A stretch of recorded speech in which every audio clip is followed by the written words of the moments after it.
quería presentar a esta mesa espléndida de personas que nos acompañan.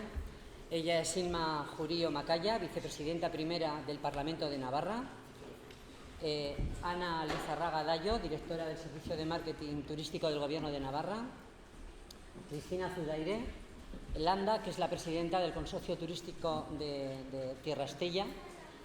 Javier Armentia Fructoso, que es astrofísico y director del Planetario de Pamplona. Teresa Cruz, directora de la Fundación Descubre en Andalucía, y el alma y la coordinadora de las jornadas de Lerín Tierra Estrella. Y, como no, Tomás Hierro Villanueva, profesor escritor, Premio Príncipe de Viana 2019. Yo soy Consuelo Ochoa, la alcaldesa de Lerín. En nombre de la corporación, en nombre del Ayuntamiento de Lerín y en el mío propio, os doy la más sincera bienvenida. Voy a ser breve porque, luego tenemos la conferencia de Tomás, pero sí que me gustaría comentaros 3 temas que me parecen esenciales en estas terceras jornadas. No hemos hecho otra cosa que crecer, de lo cual nos sentimos orgullosísimos. Este es un proyecto que nació en el Ayuntamiento, pero que se ha consolidado y que se ha hecho grande en la calle y con la gente de Lerín. Una de las cosas importantes que quería contaros es que el Ayuntamiento de Lerín presentó un proyecto para terminar de cumplimentar el alumbrado público para minimizar la contaminación lumínica. Lo hemos podido llevar a cabo. Ese proyecto ha costado alrededor de 50.000 euros y lo pudimos llevar a término porque tuvimos una subvención del PIL. El PIL es el Plan de Inversiones Locales. Acabamos de concluirlo y acabamos de recibirlo. Estoy muy contenta porque realmente hemos avanzado mucho. Ya la anterior obra que se hizo del alumbrado público se hizo con criterio de minimizar la contaminación, y esto, digamos, que venimos a redundar, a cerrar el ciclo, aunque nos queda alguna cosita que prometemos en 2020 llevarla a cabo. Una de las cosas que también me gustaría trasladar es que Lerín Tierra Estrella es un proyecto que va más allá del astroturismo, va más allá de las primeras pautas que nos planteamos, porque realmente desde que nació este proyecto, ya he dicho que nació aquí gracias a la idea de Teresa, que de pronto nos hizo conscientes de que mirar arriba en vez de mirar abajo era importantísimo, porque teníamos un cielo espléndido y que era un recurso estupendo. Pues ese recurso estupendo, que ciertamente funciona como un evento turístico, también ha funcionado desde el punto de vista humano y social, que es algo que a mí me emociona, os lo digo de verdad, porque yo creo que, sin distinción, las personas que se han implicado en este proyecto lo han hecho por Lerín y lo han hecho por este patrimonio que tenemos, que además del cielo es otro, y son estas relaciones humanas que cultivamos cada día. Y es verdad que ha habido otra manera de estar en la calle y ha habido otra manera de ser y de entender las cosas. Porque este proyecto, que no hace otra cosa que crecer, esta es la realidad, no hace otra cosa que crecer, nos llena de ideas y nos hace creativos cada día. El programa que ha trabajado Teresa junto con Esther, la coordinadora cultural, es un programa fantástico. Yo no voy a hablar de él porque apóstoles tiene la Iglesia, ¿cómo se dice? Bueno, lo que quiero decir es que ya lo van a desarrollar ellos. Pero yo desde aquí lo que quiero es trasladar que lo que nos hace creativos es ver todas las posibilidades que tiene Lerín, infinitas. Y una de las posibilidades, y que además se me ha descubierto esta semana, porque yo cuando preparo las 4 palabras que tengo que decir, siempre hay una clave, ¿no?, que surge por ahí. Bueno, pues la clave ha venido desde el programa de fiestas de Estella. Y en el programa de fiestas de Estella, si tenéis la oportunidad de verlo, hay una parte en la página 136 que recoge a las estrellas, ellas que fueron estrellas, y una de ellas que recoge es la comadrona de Lerín. Y eso fue una idea esencial para decir, en Lerín tenemos un patrimonio humano, intelectual, increíble, increíble, no voy a nombrar a quién tenemos, de símbolo masculino. Y nosotros lo que nos planteamos ahora, gracias a Ana Díez de Uré y a Paco Roda, es la posibilidad de llevar a cabo, tener todo el testimonio y patrimonio de las mujeres de Lerín que han aportado y que dan un sello también a este pueblo. Es decir, es mi deber y mi obligación poner todo el patrimonio de manera transversal y con todos los símbolos en favor de los hombres, cómo no, pero también de estas mujeres que no están reconocidas. Por eso digo, este árbol de Lerín Tierra Estrella está creciendo, cada día crece más. Bueno, pues esta va a ser una rama que nos viene de Lerín Tierra Estrella, porque va a ser Lerín Tierra de Estrellas. Ellas, y no las más bellas, sino ellas, las mejores, las nuestras, las de Lerín. Lerín Tierra Estrella es esto. Así que apuntaros, porque esta energía que nos invade a todos es la mejor, la del conocimiento y la del placer por disfrutar de lo que tenemos. Muchas gracias, de verdad.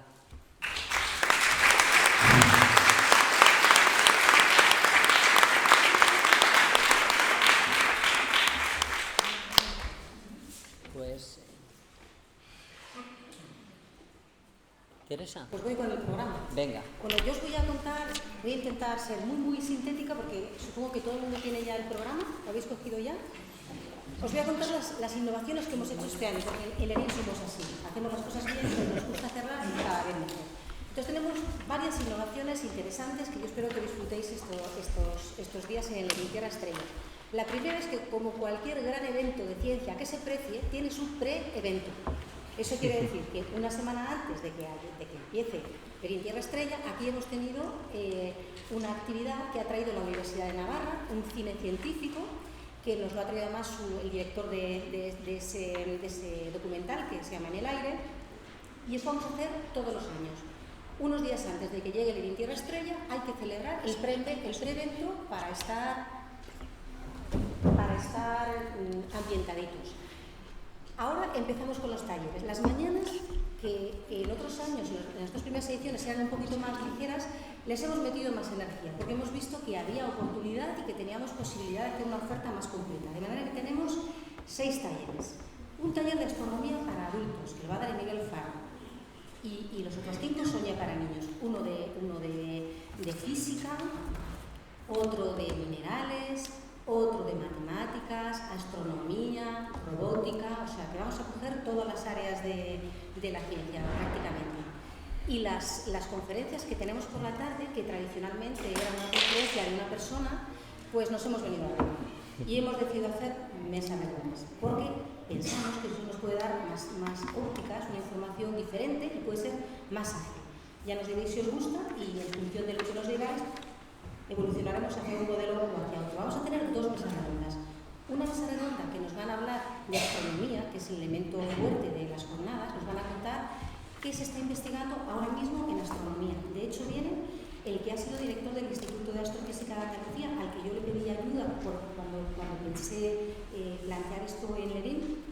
Es la primera persona con la que hablé, entonces el director le di para que me contara un poco, que me dijera cómo estaba el cielo, y cómo veía las posibilidades. Él viene este año, estará Blanca Tronto, que es la presidenta de todos los aficionados amateur de España. Es una persona de mucho prestigio en astronomía, y por supuesto Javier Armentia, que es el referente en astronomía y en divulgación de Navarra y muy conocido en todo el país.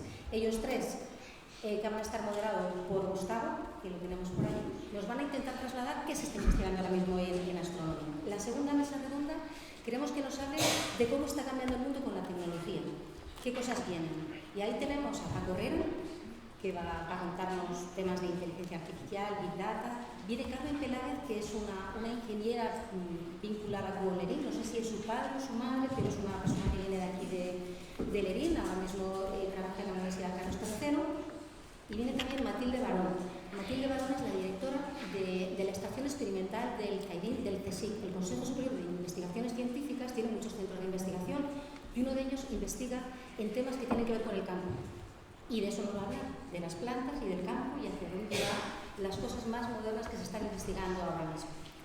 La tercera actividad de la tarde para mí es muy especial porque la va a hacer Álvaro, sabéis que es mi marido, que nos hacía el paseo románico por Navarra, que a él le gusta muchísimo, y en un envite el año pasado le pedimos que hiciera un estudio matemático de Lerín.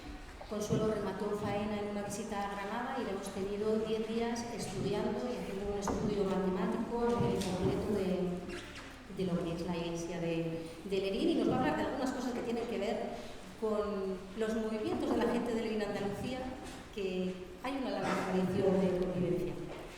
En esa actividad de ciencia y arte también estará Policarpo Cruz, que podría ser mi primo, pero no lo es porque es de Úbeda y es profesor de Historia del Arte, que también complementa y trabaja habitualmente con Álvaro. Y viene también una persona de Lerín, que es el marido de Isabelita, y que se llama Jesús Luis, que es también la persona que habitualmente explica la iglesia cuando llega una visita aquí a Lerín, que es de Historia del Arte. Así que ellos tres nos van a hacer una cosa que es muy moderna, que es parte dentro y parte fuera. Una parte de la actividad se hará dentro de la sala, nos explicarán las cosas más para entender todo bien, y luego nos iremos a la iglesia de paseo dando una vuelta por dentro y por fuera para ver los diferentes estilos arquitectónicos, dónde se soportan, cómo se construyeron, quién los construyó, cómo vivía el que se construyó, de qué pueblo venía el que lo construyó, en fin, una información muy interesante. Además de esto tenemos por la noche, yo creo que es la actividad emblemática, que son las observaciones astronómicas que hacemos con la agrupación de Astronavarra y el planetario, y vamos a estar en 3 puntos del pueblo. El primero es en la Peña. Es muy importante que cualquier persona, mi tía Felisa, mi tío Lirio, que están por ahí, que puedan ir por la noche tranquilamente, sin miedo de que se vayan a caer, y que disfruten también del cielo como todos los demás de la tierra. El segundo va a ser en la Valdechate, la segunda observación, y la tercera en el puente. O sea, que son 3 lugares absolutamente preciosos para disfrutar de nuestro cielo. Y hemos incorporado además 2 cafés conciencia. Uno, porque creemos que hay que hermanarse con un juez que tiene una actividad parecida a la nuestra y no tan buena, pero bueno, ellos lo intentan, y vamos a hermanarnos y vamos a aprender de lo que están haciendo bien, incorporarlo e intentar avanzar conjuntamente, porque lo lleva un profesor de la Universidad Pública de Navarra, que conoceréis y que tiene también mucho valor. Y vamos a hacer un café conciencia muy especial en la Casa Rural de la Tahona. Vamos a coger las tapas que se van a presentar esta mañana, que vamos a tomar de Lerín Tierra Estrella. No nos conformamos con el diseño que tenemos. Vamos a hacer los mejores diseños de tapas científicas de todo el país. Vamos a dar sombras con obra los que han sacado en Madrid hace una semana el Colegio de Químicos o de Bioquímicos. Sí. Y para eso vamos a reunirnos todos los científicos con nuestros hosteleros. Tenéis que llevar, si está alguien aquí de hostelería, ¿hay alguien? ¿No? Bueno, tiene que llevar una tapa de verdad, y vamos a intentar que eso se parezca a algo de verdad, de ciencia. Vamos a ayudarles a que le den forma y a que a través de esa tapa se aprenda ciencia. Y con eso intentaremos hacer una exposición. Si nos da dinero el gobierno de Navarra, espero que sí, tener una muy buena exposición de gastronomía de Lerín, de productos de Lerín y de ciencia de vanguardia. Así que tenemos todo eso. Yo espero que tengáis ganas, que tengáis fuerza y que sigáis siendo tan estimulantes para todos nosotros, porque venir a Lerín para mí es la vida, pero para el grupo de científicos que nos acompañan cada año ya es una tradición. Como dice Álvaro, 1 es casualidad, 2 es tendencia, 3 ya es norma. Todos los años, Lerín Tierra Estrella. Muchas gracias.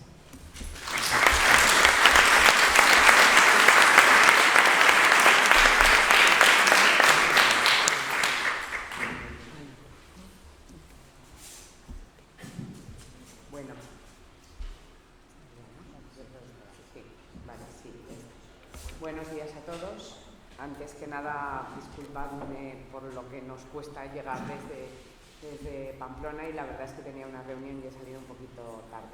Por otro lado, disculpad la ausencia del consejero, porque bueno, pues normalmente le gustaría estar en todos los actos y eventos que están relacionados sobre todo con el producto turístico, pero a mí me ha llamado la atención que en este especialmente me insistiera que realmente tenía interés en haber venido y no podía, y que por favor que disculpase su ausencia, y que está muy interesado por este desarrollo de este tipo de producto que se está realizando. Lo mismo la directora general, y bueno, pues me ha tocado a mí, que estoy encantada, porque aparte de estar en buena compañía y compañía muy profesional, que eso no se da tampoco a menudo, pues es la segunda vez que estoy. La primera me la perdí, pero bueno, pues esta tercera edición ya veo que además se va avanzando, que se va consolidando, y por parte de turismo para nosotros es muy importante, porque necesitamos de la consolidación del producto y de toda la actividad a nivel local, la que estáis haciendo no solamente la entidad municipal, sino todo el pueblo de Lerín, y apoyado también por el consorcio turístico, para que nosotros podamos apoyar en esa difusión y en esa presentación al exterior, que yo creo que es el paso que tenemos que ponernos como reto hasta ahora.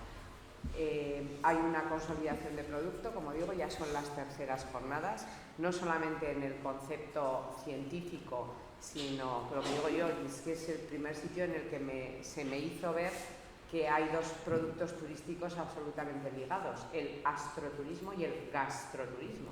Entonces, en ese sentido creo que hay un camino importante por delante que nos puede llevar a un desarrollo económico de la zona, un desarrollo económico local basado en el turismo. En este sentido, el Gobierno de Navarra y el Departamento de Turismo está trabajando a través de su plan estratégico, que es un plan estratégico 2018-2025, y vamos avanzando en distintos ámbitos. Por un lado está lo que es hacer producto, uno de ellos obviamente es el astroturismo, y por otro lado está lo que es la línea de marketing, de vender.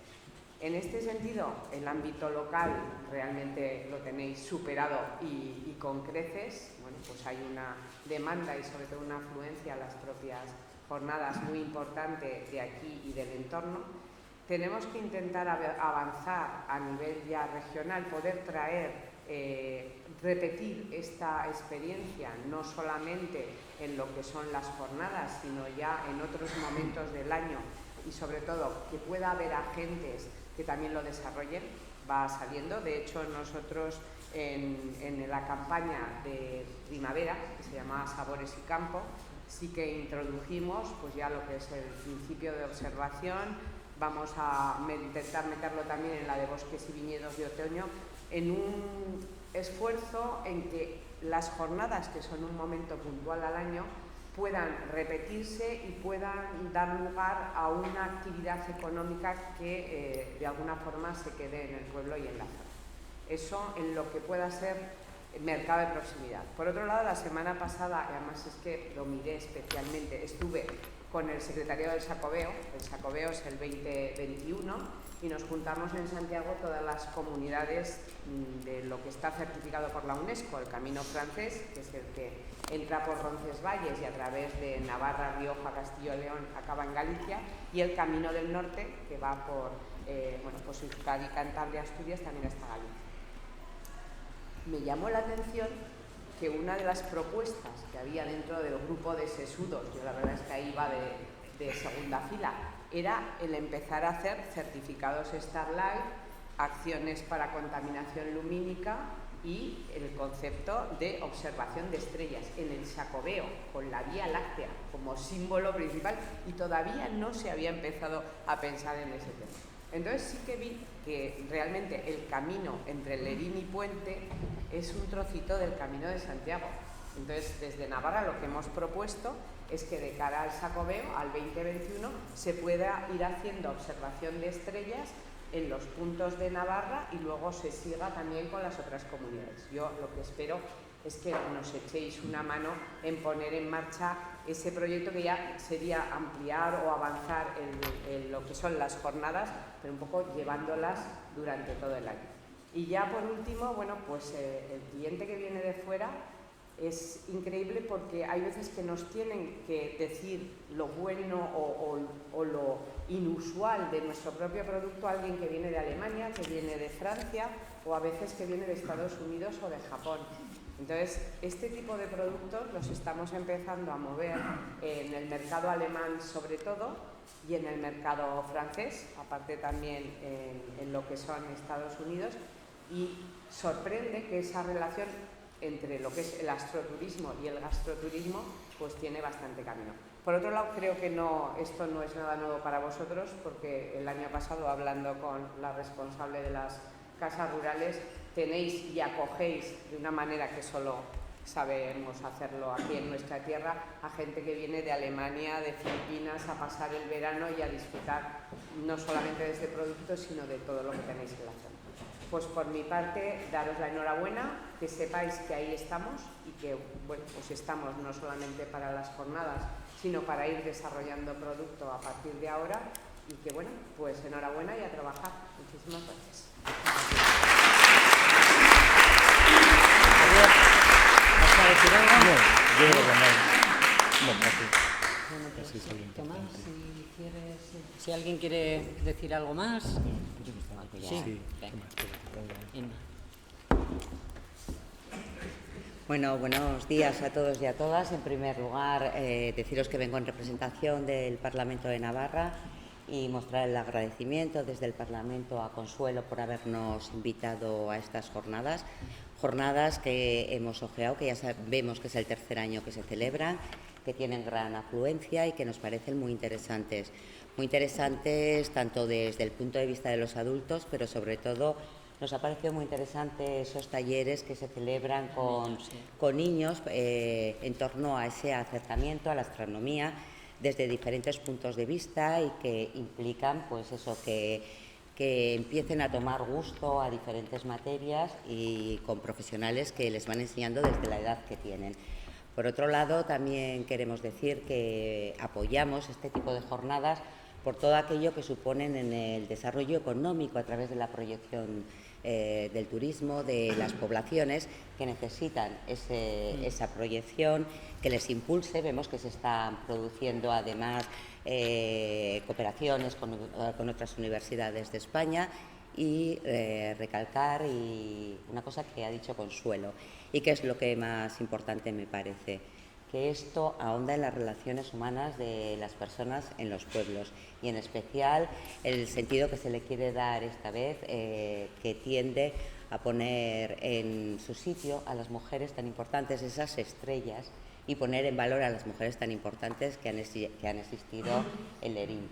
Por eso desde el Parlamento te trasladamos la enhorabuena y que sigáis en este tipo de jornadas que atraen a tanta gente y la importancia que tienen en la proyección turística y económica de una población como Lerín, de la que me puedo sentir tan próxima porque soy de Tafalla y he compartido muchas cosas con gente de este pueblo.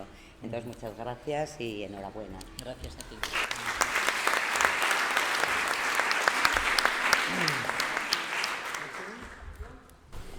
Egunon guztioi, buenos días a todas y a todos.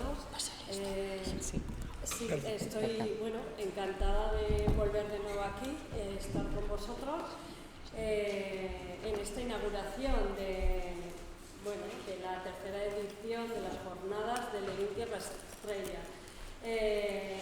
Como ya han dicho, jornadas científico-turísticas que muestran a Lerín en particular y a Tierra Estella en general como un sello, un evento incomparable y único y que estamos encantados como Consorcio Turístico de Tierra Estella de que forme parte de la red de eventos de toda la comarca. Lerín, como ya han dicho, nos brinda unas jornadas interesantes y repletas de talleres de estrellas, de robótica, de minerales, programa científico, observaciones astronómicas, paseo de luz de las estrellas, incluso matemático. Me sorprende. Y muestran la capacidad de innovar en un turismo diferente que permite, nuevas formas de explorar y conocer tanto la localidad como Tierra Estella. Además, bueno, que en vuestra calle mayor se vista de gala y los comerciantes nos ofrezcan esas degustaciones, esos productos de la tierra y que nos descubran su originalidad e imaginación para ofrecernos y para esos productos gastronómicos locales con temática científica, me dejó sorprendida ya el año pasado. Y permite descubrir al visitante y disfrutar de la calidad, del sabor y de la singularidad con la que se diseñan. Y ya está, para finalizar, resaltar el esfuerzo del Ayuntamiento por la preparación y el diseño de este proyecto, bueno, también a las empresas hosteleras y de servicios y también a las personas voluntarias, ¿no?, que hacen posible que estos eventos y en estas localidades tan pequeñas sean posibles. Gracias a todos, que disfrutemos mucho de estas jornadas y bueno, pues un aplauso para todos vosotros.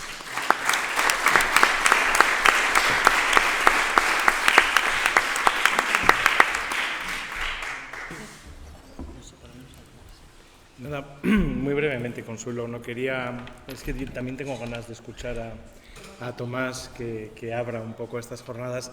Sin más, ya sabéis que desde la primera llamada que tuvimos de Teresa, de Consuelo, del Ayuntamiento, de la organización de estas jornadas, dijimos que sí, que nos metíamos y nos metemos, ¿no? Y si pudiéramos venirnos todo el año a Lerín, también lo haríamos, pero nos hacen trabajar en el planetario y tenemos que hacer otras cosas y nos vamos a pasar además con la gente de Astornavarra todo el verano yendo allí donde quieren ver el cielo. Entonces, la gente que tenga ganas de ver el cielo, la gente que tiene ganas de convertir ese ocio inteligente, ese pasarlo bien aprendiendo cosas en una dedicación, nos va a tener siempre al lado. Y vosotras sois las primeras. Entonces, el planetario, nos hemos venido aquí hoy y estaremos todos estos días con lo que sabemos hacer siempre, que es contar la ciencia de forma entretenida, atendiendo además a las preguntas, a las inquietudes que tiene la gente. Yo creo que el programa que se ha estructurado, que se ha estado contando Teresa, es una buena muestra de ciencia, de esa que está cambiando el mundo y que nos afecta a todos los niveles, aunque no nos demos cuenta, ¿no?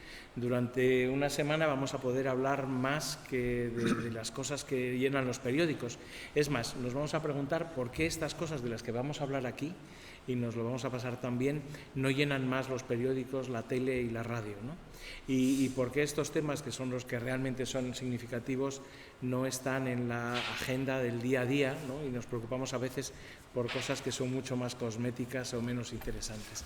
Entonces, me encanta que estos días Lerín se convierta un poco en el centro de ese cambio que queremos vivir todos en el mundo, ¿no? Donde la gente podamos tener información, tener discusión, tener acceso a lo que sucede y además ser partícipes de esos cambios, ¿no? En esta pequeña escala que tenemos en el centro del universo, que es ahora esta Plaza Mayor de Lerín. Como vamos a estar por aquí, sé que podremos disfrutárnoslo y charlárnoslo durante todos estos días. Así que muchísimas gracias.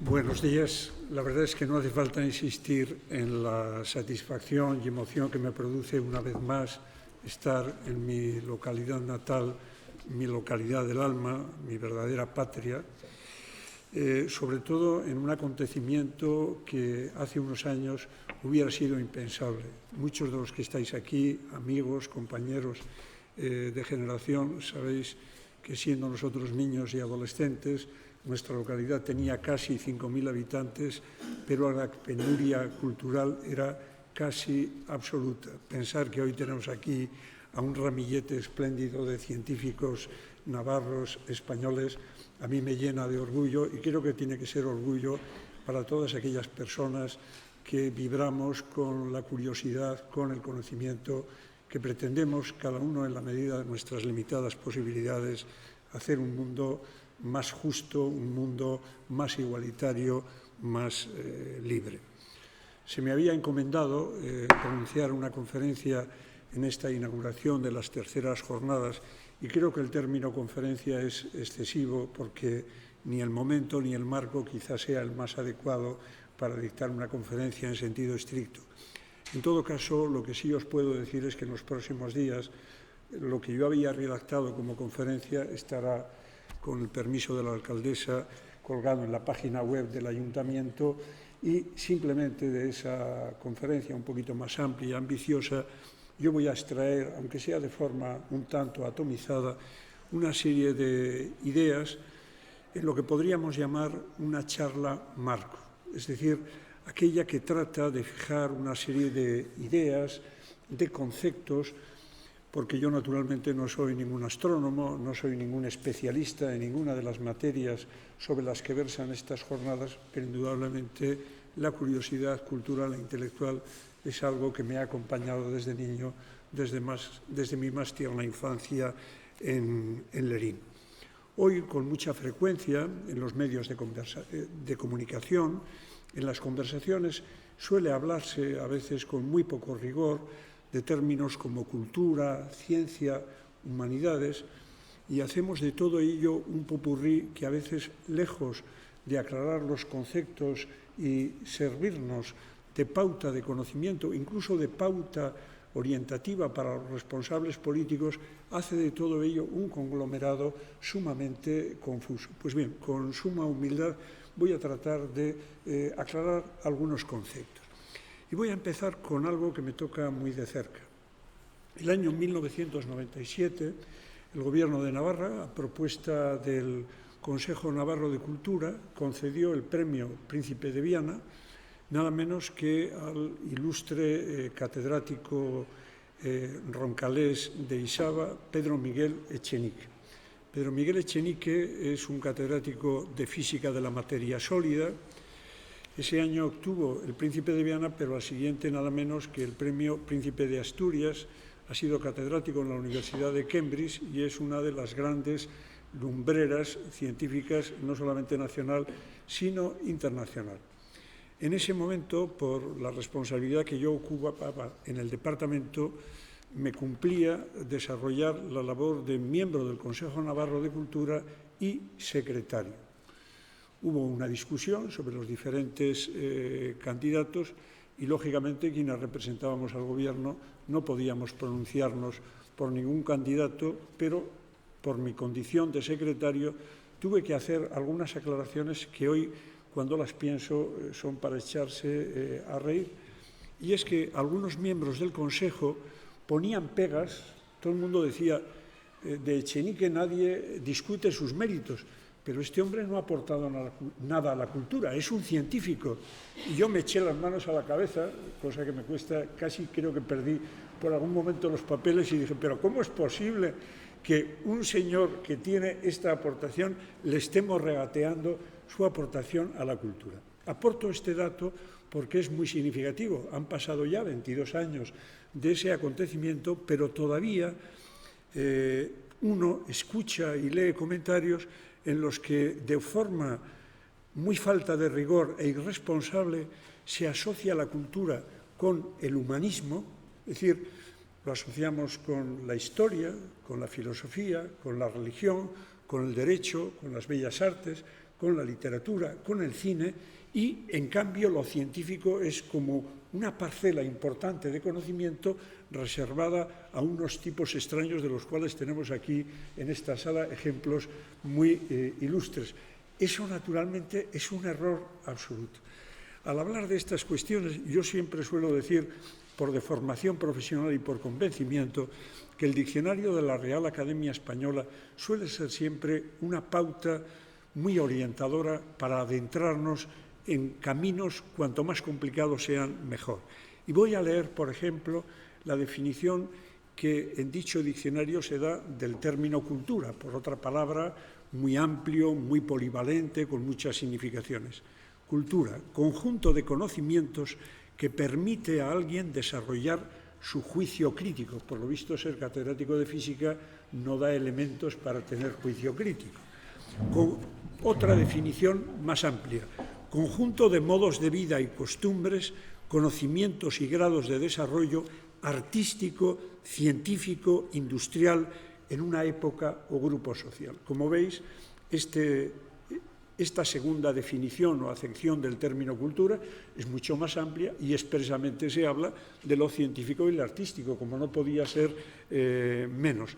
Y si leemos, por ejemplo, la definición de ciencia, nos encontramos, entre otras muchas, una que me parece ejemplar, también tomada de dicho diccionario: conjunto de conocimientos obtenidos mediante la observación y el razonamiento, sistemáticamente estructurados y de los que se deducen principios y leyes generales con capacidad predictiva y comprobables experimentalmente.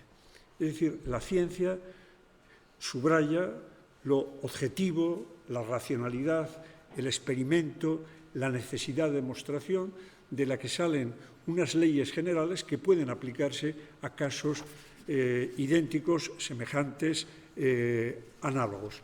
Bueno, yo creo que simplemente estas dos definiciones ya nos ponen en guardia de cómo nos movemos en un terreno muy confuso. Y para aclararlo, lo primero que habría que decir es que a lo largo de la historia de la humanidad, los términos cultura y ciencia han tenido diferente desarrollo en función de los conocimientos de los que disponía la humanidad en cada etapa histórica.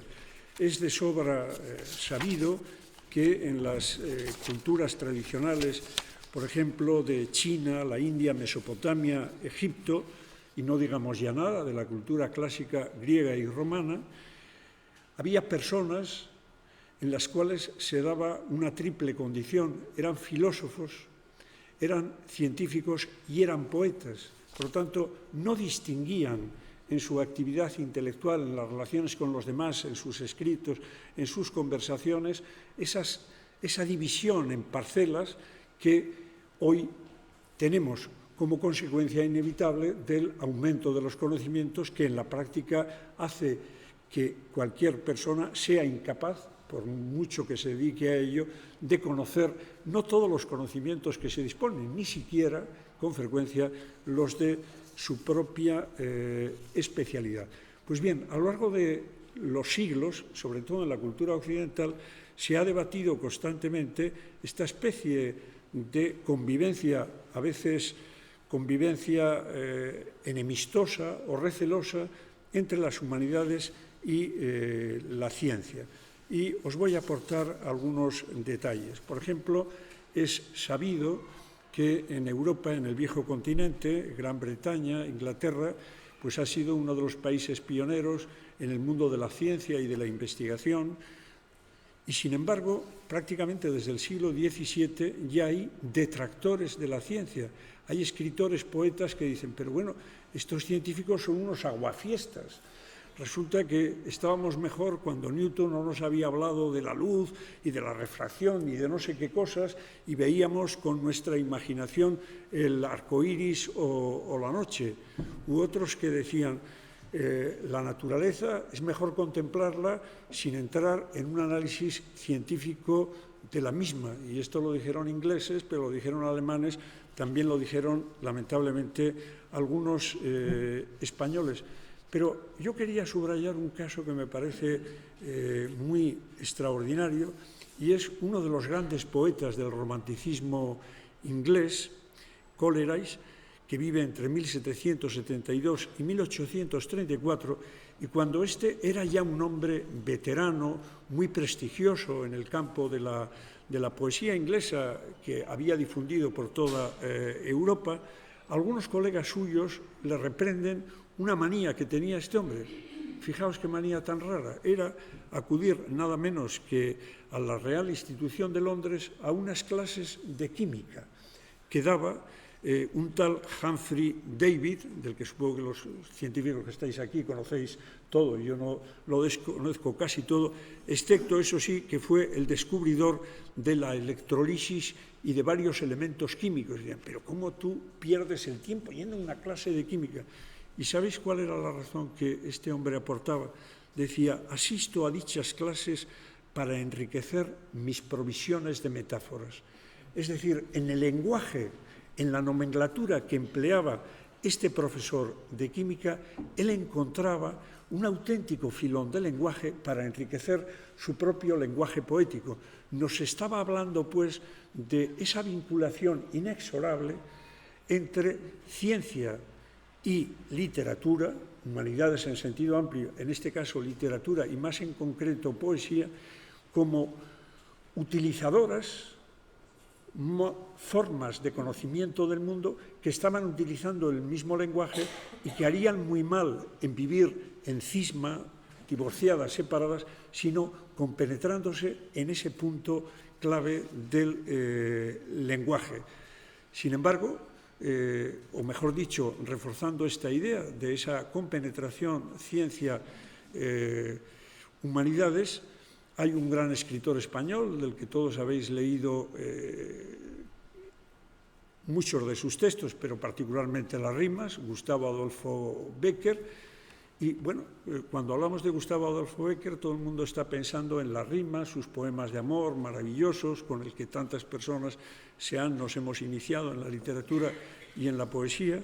Pero yo quería traer a colación un breve fragmento de una de sus famosas rimas, la 4, que dice lo siguiente: mientras la ciencia a descubrir no alcance las fuentes de la vida y en el mar o en el cielo haya un abismo que al cálculo resista, mientras la humanidad siempre avanzando no sepa a dónde camina, mientras haya un misterio para el hombre, habrá poesía.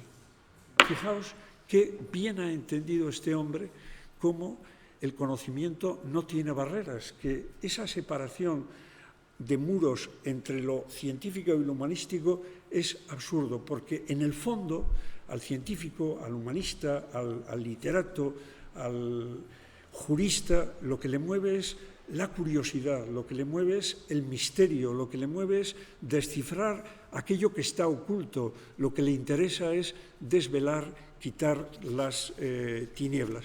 Bueno, pues ese debate, como digo, sigue hasta nuestros días. E incluso os voy a citar otro caso que me parece también muy significativo dentro de esta extensa polémica.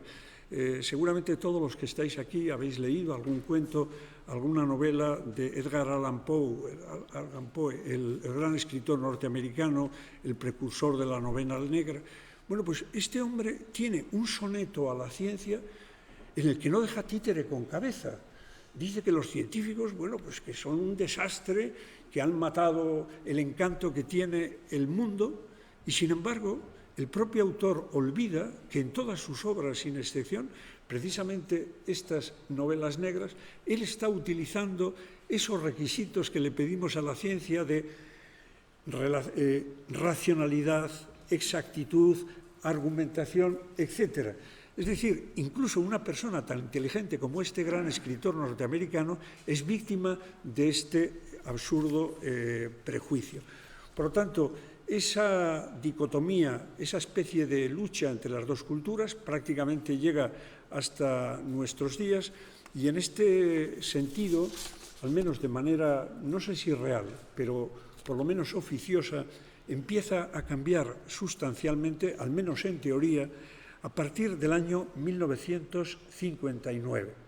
El año 1959, un gran físico y novelista inglés, Charles Percy Snow, dicta en la Universidad de Cambridge una famosa conferencia, Las dos culturas, que luego rehará y ampliará y matizará el año 1962, en la que viene a decir que es absurdo que se mantenga esa separación entre lo científico y lo humanístico. Dice, porque aquí cada uno está atrincherado en su propio territorio y no da el brazo a ceder. Y él aporta unos datos que me parecen muy relevantes. Dice, por ejemplo, yo que dispongo de esa doble faceta de científico y de escritor, pues me muevo en el mundo literario, pero también en el mundo científico. Y dice, por ejemplo, cuando hablo con los escritores, se escandalizan y me dicen, oye, por cierto, he hablado con no sé qué profesor maravilloso que dice que no conoce toda la obra de Shakespeare, el gran dramaturgo inglés, una de las cimas de la literatura universal. Y yo digo, bueno, y yo le pregunto, dice, entonces yo le pregunto, ¿y usted ha leído alguna obra de Darwin? ¿O ha leído algo de Einstein? Ah, no. Es decir, usted le está exigiendo al científico que penetre en el territorio de las humanidades y, en cambio, parece que excusa la ignorancia del humanista en relación con los conocimientos científicos. Pues bien, Snow acuña ese término tercera cultura, que sigue teniendo mucho éxito hasta la actualidad y que en el fondo lo que nos habla es de la necesidad de conciliar esos saberes, los científicos y el humanísticos, de tal forma que eso no va a ir en detrimento de la ciencia, del conocimiento general, sino todo lo contrario, porque sabemos que la realidad humana y de la naturaleza es muy compleja y que los modos de abordarla son múltiples, los enfoques pueden ser muy numerosos y siempre que estén desarrollados con rigor, lo que resultarán es, sin excepción, verdaderamente enriquecedores. Hay un gran profesor norteamericano, Osborne Wilson, que ya hace unos cuantos años, casi 20 años, publicó un libro magnífico, Consilience, la unidad del conocimiento, que subraya esta idea. Probablemente es uno de los divulgadores internacionales de ciencia que mejor entendió el mensaje del inglés a la hora de explicar la necesidad de conciliar esos dos elementos. Y en ese sentido, enlazo con las jornadas actuales, a mí me parece extraordinaria y admirable la tarea que vienen haciendo grandes científicos, profesores, investigadores en el campo de la divulgación, sobre todo en los últimos años. En Europa, sobre todo en Inglaterra, en Alemania, en Francia, desde hace muchos años, científicos, grandes humanistas, grandes profesores de historia, de derecho, no han tenido ningún inconveniente en colaborar habitualmente en la prensa, en publicar libros muy rigurosos, pero que estaban dirigidos no a una minoría de especialistas académicos, sino justamente a un público mucho más amplio, dotado de curiosidad. Por lo tanto, la divulgación, siempre que se haga con rigor, siempre que no se trivialice el conocimiento, me parece maravilloso. Y yo creo que estas jornadas de astroturismo son el mejor ejemplo de ello. Tenemos a grandes profesionales que saben ponerse a la altura del público al que dirigen sus talleres, sus charlas, sus conferencias, y yo creo que en esa línea, no voy a citar nombres porque esto sería como citar el listín de teléfonos, en el caso de España nos estamos encontrando con muchísimos grandes autores que están trabajando en esa línea. Y en este sentido, yo quería subrayar sobre todo las aportaciones de Juan Manuel Sánchez Ron, que es un catedrático de Historia de la Ciencia, es académico de la Real Academia Española de la Lengua y en las últimas publicaciones él habla de conciliación y sobre todo subraya un término que yo creo que define muy bien no solamente el asunto del que estamos hablando, sino lo que puede ser el espíritu que impregna la sociedad de nuestro tiempo en las últimas décadas, que es el mestizaje, la mezcla de razas, de personas, de trasvase de energías en un mundo verdaderamente globalizado. Entonces, en ese sentido, yo creo que todo lo que se haga por difundir la ciencia, por difundir las humanidades, yo creo que tiene que ser visto. Dentro de este panorama en el que voy saltando de un punto a otro, hay una cuestión a la que me quería referir, aunque fuera de pasada, y que sintoniza con lo anterior, y es subrayar los riesgos de la ultraespecialización. Antes comentaba que la especialización es una consecuencia de la amplitud de conocimientos. Los humanos no podemos conocer todo, tenemos que centrarnos en una disciplina o, si queremos ser rigurosos, tenemos que trabajar en equipos multidisciplinares, interdisciplinares, con especialistas de varias áreas. El problema de la ultraespecialización es la de aquel especialista que se centra en una materia tan concreta que olvida el resto, como si no existiera ningún conocimiento en el mundo.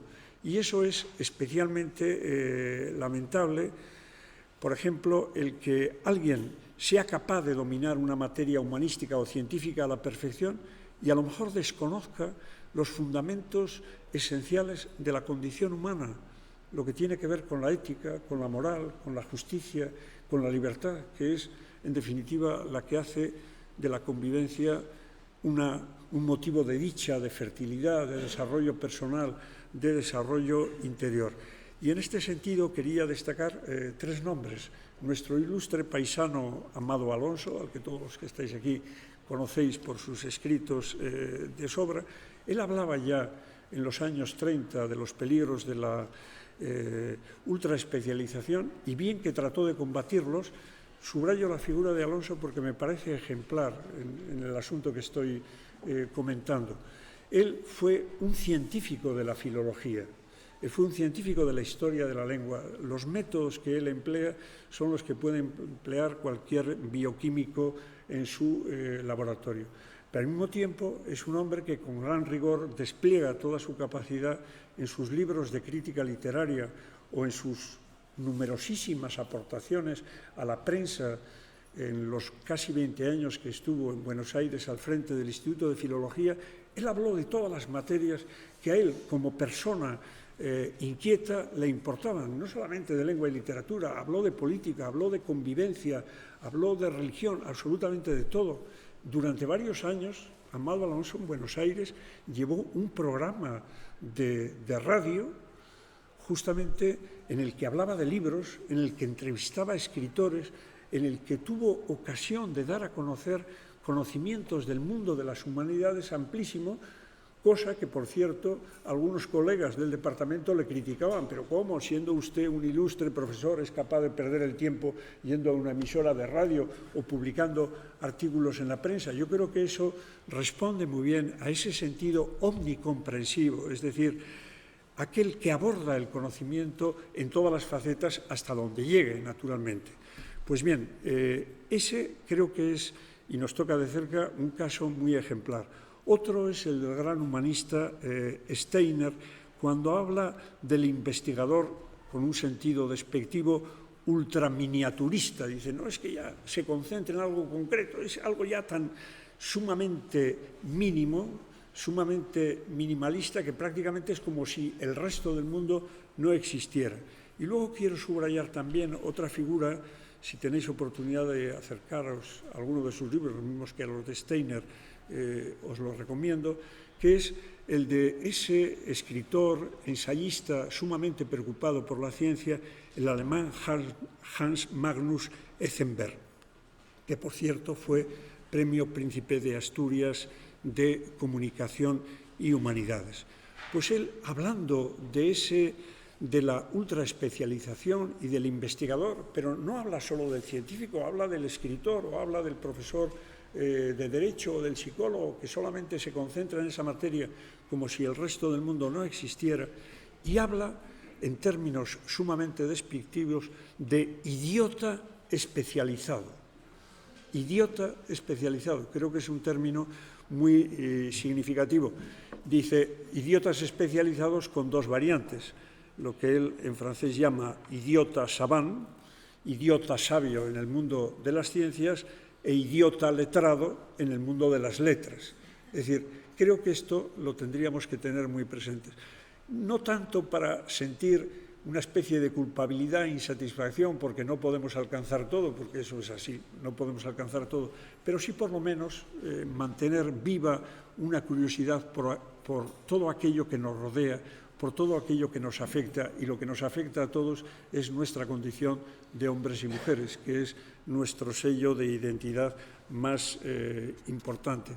Pensar que hoy, como en el Renacimiento, pueda haber figuras como Maquiavelo, Copérnico, Tomás Moro, Pico de la Mirándola, Juan Luis Vives, Leonardo da Vinci, Erasmo de Rotterdam, que dominen todas las materias. Eso es ya una utopía, pero digamos ese afán de conocer ha perseguido a la humanidad y a los humanos constantemente. Y, por ejemplo, a fines del siglo XVIII, incluso a principios del siglo XIX, se dan dos figuras que, a mi modo de ver, no podemos equiparar con los humanistas renacentistas o los grandes humanistas de la cultura grecolatina, pero sí son hombres con una multitud de facetas, con una curiosidad insaciable y con una pasión extraordinaria por el conocimiento que saben transmitir a los demás. Y estas dos personas a las que siempre he admirado a través de la lectura de sus biografías y de sus múltiples y variados escritos son, por una parte, el escritor alemán Goethe, el gran autor de la obra Faustus o de la novela Werther, que inaugura la novelística romántica europea.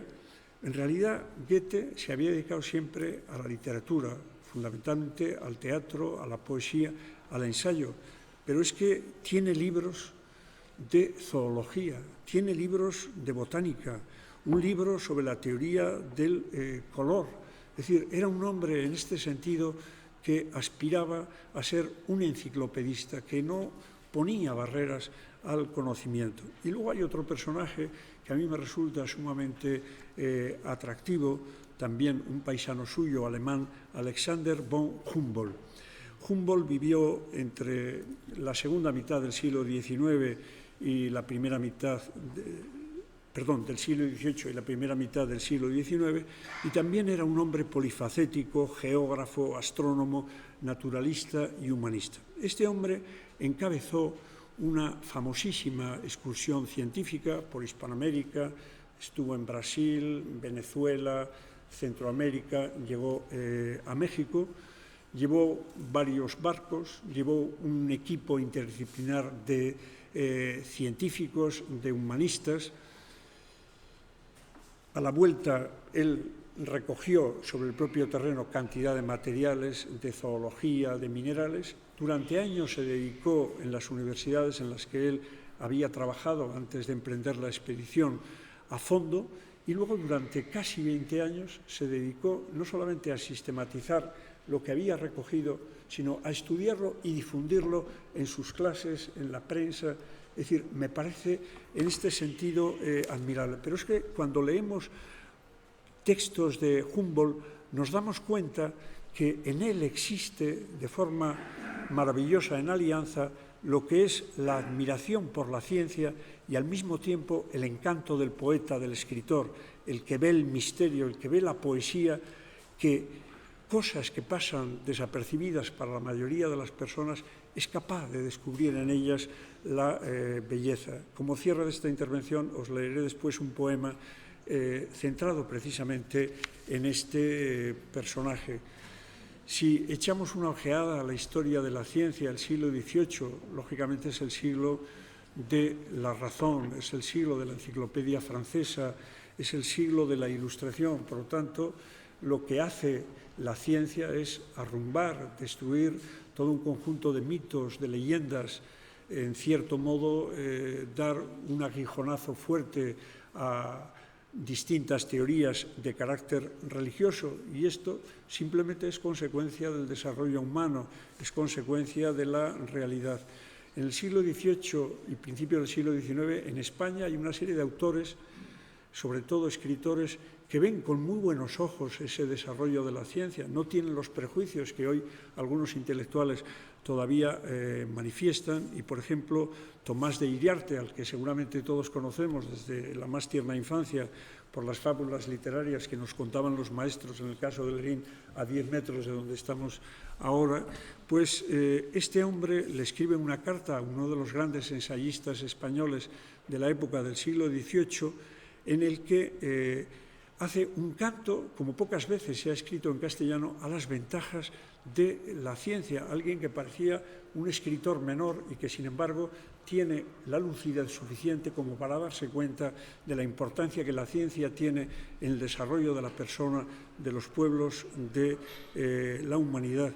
Otro escritor que al mismo tiempo es farmacéutico y químico, un tal Casimiro Gómez Ortega, que pasa desapercibido en las historias de la literatura, un escritor menor, pero que sin embargo escribe un texto muy lúcido en el que habla de un tema hoy de suma actualidad, que es la importancia de las instituciones y los poderes públicos en el desarrollo de la ciencia, no solamente de las empresas. Lo que viene a decirnos es que la investigación científica tiene que estar inspirada siempre por el bien común, y ese bien común, normalmente, si se ejerce con justicia, lo va a llevar a cabo el poder público, no necesariamente la empresa privada.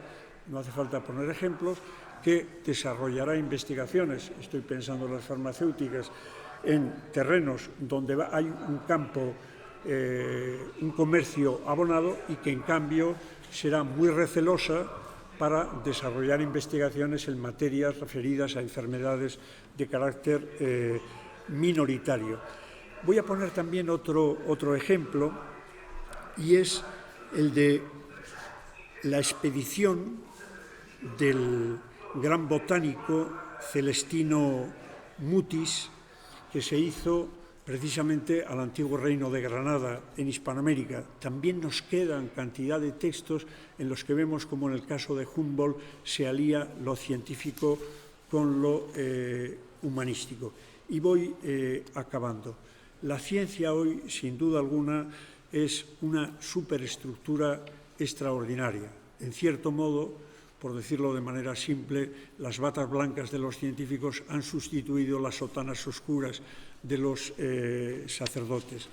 Hoy prácticamente ningún debate de carácter social que se quiera establecer en un ayuntamiento, no digamos en un parlamento, y me alegro de que la señora Jurío esté presente, o un debate de carácter internacional, no puede orillar esas cuestiones que hablan de cambio climático, que hablan de sistemas de reproducción, que hablan de bioquímica. Es decir, todo lo que nos afecta de lleno a nuestra vida diaria tiene que ver en este mundo con la ciencia. Por lo tanto, creo que yo animo a todos los científicos que estáis aquí a que no seáis perezosos a la hora de comunicar vuestros conocimientos, divulgarlos con rigor, porque en el fondo puede ocurrir que precisamente por esa ultraespecialización de la ciencia muchos ciudadanos se sientan tentados a desentenderse por completo de esos debates, cuando en realidad no tienen por qué ser solo los políticos o los militares o la gran empresa multinacional la que tome una decisión respecto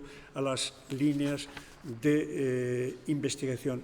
En definitiva, es necesario, me parece a mí, que la ciencia se impregne de los más nobles valores de la cultura humanística, es decir, de la ética, del sentido de la justicia, del sentido de la convivencia, porque en el fondo un humanismo sin ciencia sería necio, pero al mismo tiempo una ciencia sin humanismo empobrecería sus ángulos de visión y sería algo verdaderamente absurdo.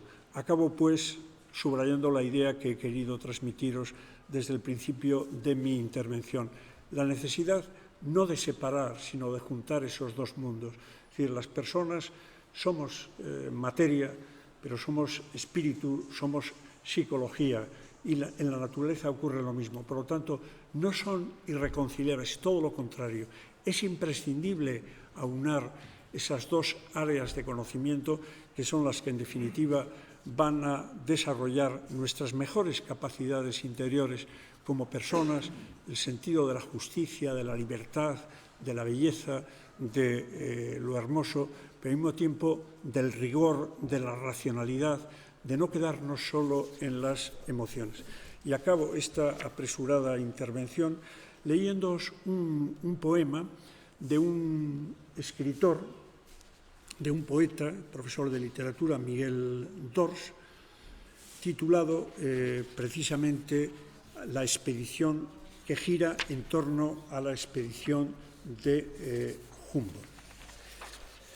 Como os he comentado antes, la expedición de Humboldt solamente tendría sentido, digamos, este poema, si conocemos los datos que os he facilitado antes. Es decir, este hombre humanista de conocimiento enciclopédico que quiere enriquecer el bagaje cultural de la humanidad trasladándose de la vieja Europa al Nuevo Mundo de Hispanoamérica, en el finales del siglo XVIII, que queda deslumbrado por lo que ve de las maravillas de la naturaleza, las diferencias de cultura, pero eso no le impide al mismo tiempo abdicar, renunciar a su condición de científico. El poema, en realidad, es, permitidme que me ponga, no pedante, pero un poco que hable como especialista en literatura, y espero que esto os ayude a entender un poquito mejor el poema. En literatura y en poesía hablamos de poemas históricos, de poemas analógicos, cuando el poeta, en lugar de expresar sus ideas de manera directa, diríamos a pecho descubierto, recurre a intermediarios, a testaferros, a personajes a través de los cuales él expresa sus ideas, con los cuales siente una enorme simpatía de carácter intelectual, de carácter emotivo, afectivo, de carácter estético.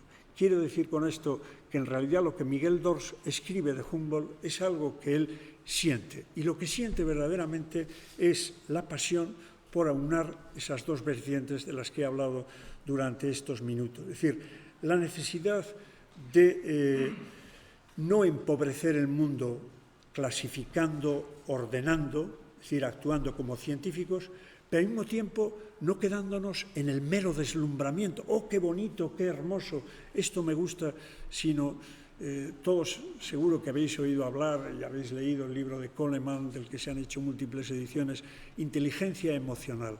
Esa es la idea. Es decir, el cerebro, la racionalidad, no tiene por qué estar reñida con la pasión, con el sentimiento, con el entusiasmo. Todo lo contrario. Yo siempre suelo decir que no puede haber conocimiento sin entusiasmo, que no puede haber conocimiento científico o humanístico si no hay curiosidad, si no hay, digamos, ganas de desvelar, como decía Becker, el misterio. Pues yo creo que todo esto está recogido en este, para mí, y espero que también para vosotros, hermosísimo poema. El título es Alexander von Humboldt explora el Orinoco, 1799. ¿Fueron acaso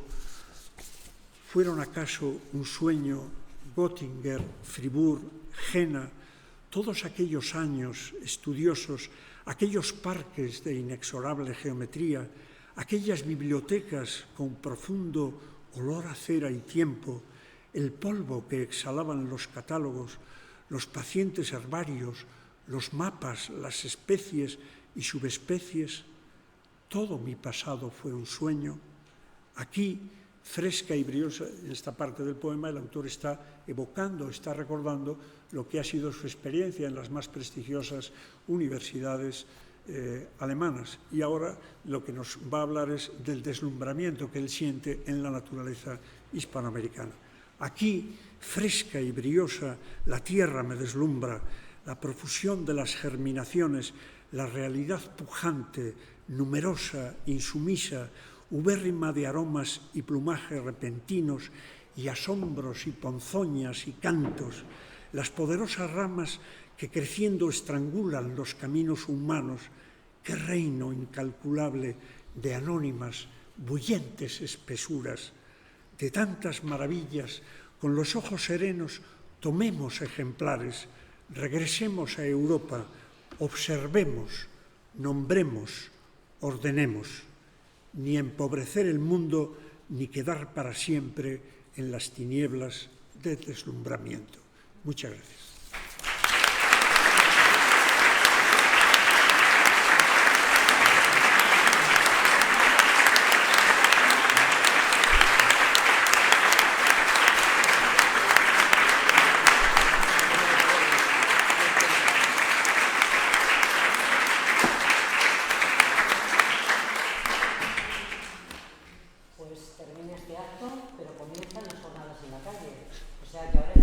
Esa calle mayor y disfrutar de todos los eventos, de todas las conferencias, los talleres, las mesas redondas, disfrutar de todo lo que ofrecemos, porque de verdad que lo ofrecemos de corazón.